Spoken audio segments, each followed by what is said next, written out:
Hello bachcho, let's have a look at this question which says which of the following is most soluble in water.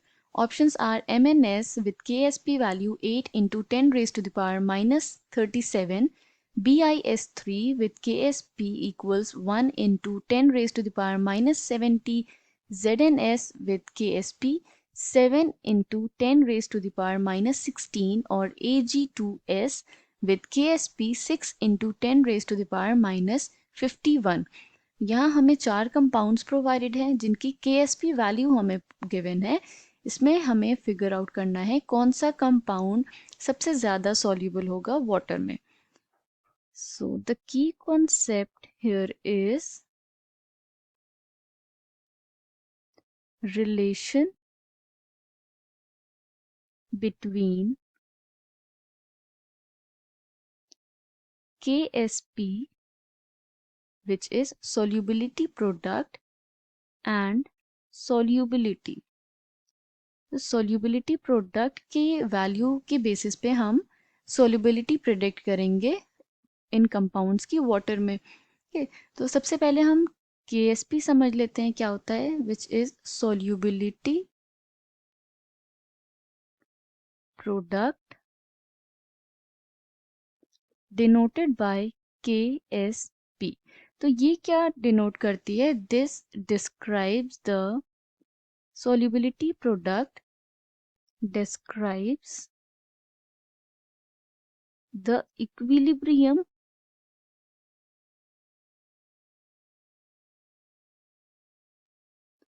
किसके बीच का equilibrium, equilibrium between a solid and it's constituent ions. तो किसी solid और उसके जो ions हैं उसके बीच में इक्विलिब्रियम को हम डिनोट करते हैं using KSP value which is solubility product value. तो हम ये कह सकते हैं that it describes the degree to which a substance dissociate, right. अगर उसके हम आयंस और सॉलिड के और उसके आयंस के बीच का इक्विलिब्रियम ये डिस्क्राइब कर रहा है, इसका मतलब ये डिग्री बता रहा है to which a substance dissociates in water.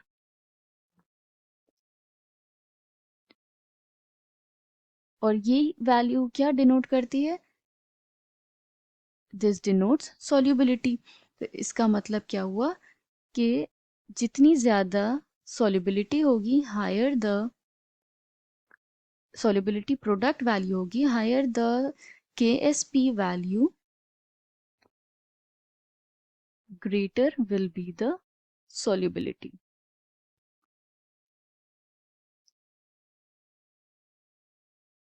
क्योंकि ये डिसोसिएशन बता रहा है हमें वाटर में किसी भी सब्सटेंस का, तो जितना उसका डिसोसिएशन होगा मतलब कि वो सॉल्युबल होगा।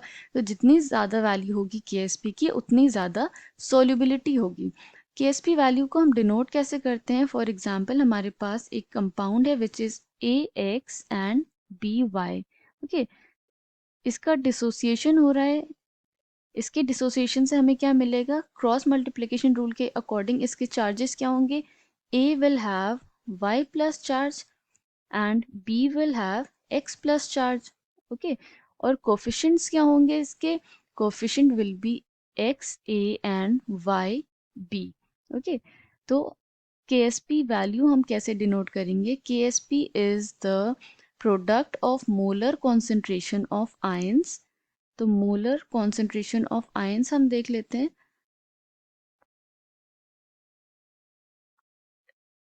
या हम इसे x यहाँ से एक्सक्लूड भी कर सकते हैं, हम ऐसे लिख लेंगे molar concentration of ions raised to their stoichiometric coefficient which is A का कोफिशिएंट x है एंड B का y है।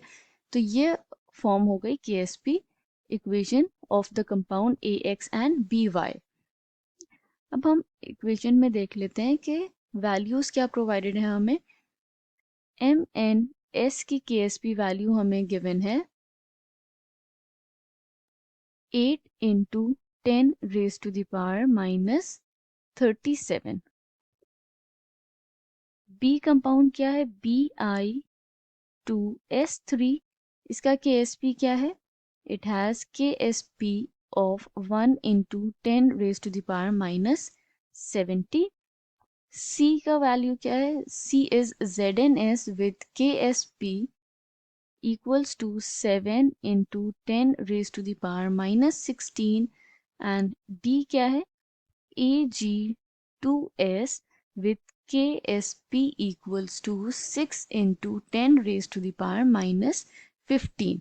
Okay, तो रिलेशन हमने क्या देखा था? Higher the KSP value greater will be the solubility, क्योंकि ये आयंस का किसी सॉलिड का डिसोसिएशन डिपेंड करता है।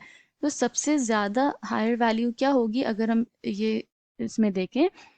तो दिस वैल्यू जिसमें क्या है? 7 into 10 raise to the power minus 16। तो अगर हम सारी वैल्यूज़ का कंपेयर करें, -37, -70, -16 एंड -51, ये क्या है? इनवर्स वैल्यूज या पावर्स हैं 10 की। जिन इसमें से अगर हम देखें तो सबसे लोएस्ट क्या होगी? जो वैल्यू है which is -16, lowest negative value -16 है। तो मतलब ये जो 7 into 10 raise to the power -16 है, this value is the highest. Okay, तो ZnS कंपाउंड का हाईएस्ट KSP है। It will that means it will be most soluble in water. Okay, so we can say that among the following, the one which is most soluble in water is ZnS with KSP 7 into 10 raised to the power minus 16. I hope you understood it well. Thank you and best of luck.